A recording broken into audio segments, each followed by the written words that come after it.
Hi, English 10. This is Miss Moraski, and I am recording this video to talk about your task today in your ISN.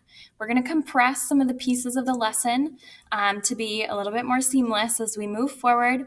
So now that we've practiced with Pear Deck, with your ISN, with how to set up the tables and trackers, my expectation today is that you can copy and paste from the Week 8 Learning Tracker table and the Literary Analysis Terminology table from the Teacher ISN.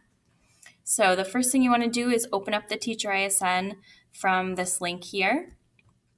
Inside the Teacher ISN, you're going to navigate down to the Week 8 listing of your table of contents. Now, underneath your perspective writing playlist, you're going to highlight the Week 8 table, which has this week's dates. It also has this week's learning targets. Then you'll move down to get all of this terminology. You'll go to Control-C and then move over to your ISN in a new tab and copy and paste that in. For the rest of this video, I just want to talk about in lecture style, some of these terms and why they're important. The first term I want to talk about is central idea. The central idea of a text is a unified, central, or very important idea that ties together all of the details used in the author. In literature, central idea is the same thing as theme. We usually wouldn't use the word theme, however, to apply to an informative or nonfiction text. And so central idea is a term that can also be used to apply to those kinds of writing.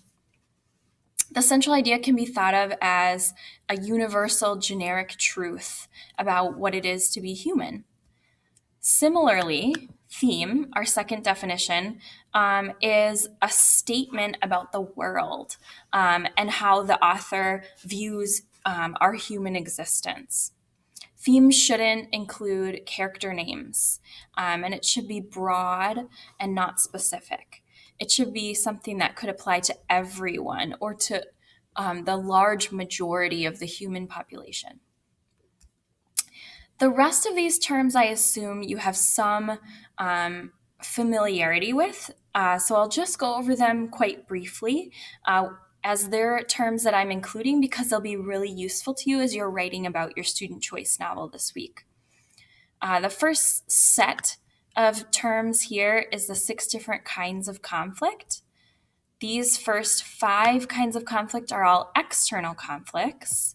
And then this last one, character versus self, is an internal conflict.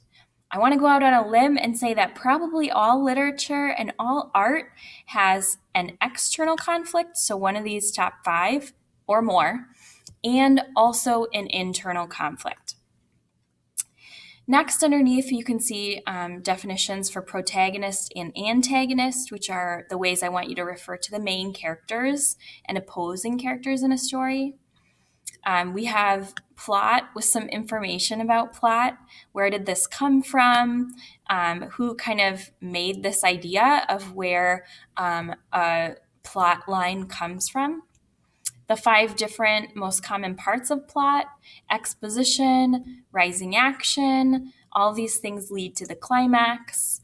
Then we have falling action and denouement, which is a fancy French way of saying resolution. You know I like the fancy way to say it, of course.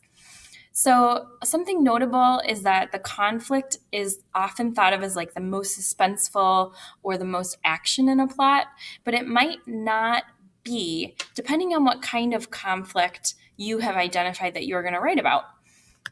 So the climax or the turning point in the plot is tied to the conflict. So if there are multiple conflicts, there are going to be multiple potential climaxes that you could write about.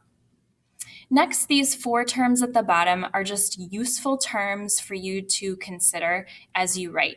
So you're going to be writing a summary, which is an objective retelling of a text in your words. We'll be asking for you to analyze, and this is a good definition, I think, of what analysis is. And I want you to think of development and emerging as you're doing that analysis. Thank you.